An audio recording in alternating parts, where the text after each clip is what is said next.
Hello, Thermo class. Here are the top 5 things that you need to know right now. Number 1, who is my favorite Muppet? Let's take a quick little Muppet inventory around the house and see. Well, it looks like I have a surprising number of Muppets in my house. Yeah, well, but if you're counting and paying attention to who you are seeing most often, I think I gotta say that the result sure looks like Kermit is my favorite Muppet. Yeah, definitely Kermit. Question 2. Why the hell are we doing this?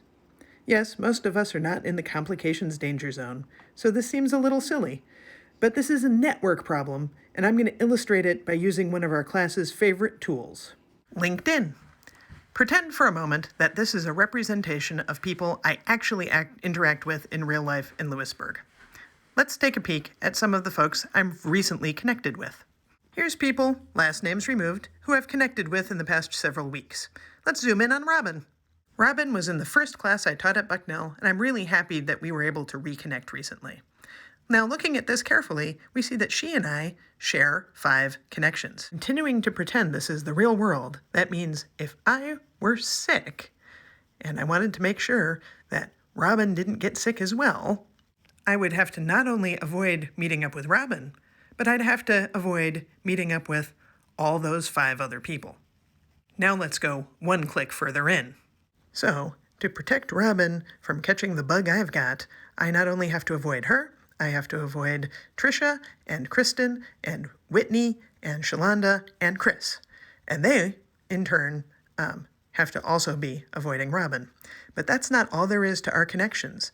I also share a large number of connections with each of these 5 people. In fact, it's a pretty large number. I share 40 connections with Kristen, another 25 with Whitney, and on down the line.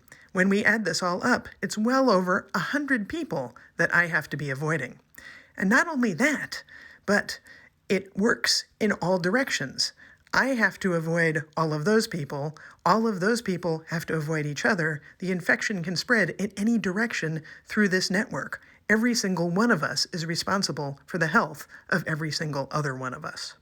Hope you get the idea. To break the train of transmission, we've all got to limit our contact severely and hide out for a bit. That's how it's going to work. And that's what social distancing is about. Number 3, will things get to be normal again? I sure hope so. It seems that this bug is out and transmitted and probably can't be contained anymore. So that means we are working on flattening the curve. AKA trying not all to be sick at once, like in the red line, but in fact, spreading it out over time, as is shown in the blue line, keeping us below hospital capacity. During the extra time that buys us, perhaps we can get a vaccine or a treatment, or eventually we'll get to herd immunity after 40 or 70% of everyone has had the disease. When's that going to happen? We don't know. It'll probably be more than just a few weeks, though. I think the end of semester by Bucknell was the right call, but we have to wait and see. I'm sorry. Number 5. Now I'm sad. Cheer me up. Okay. This is the bouncing bee. It's always a happy thing.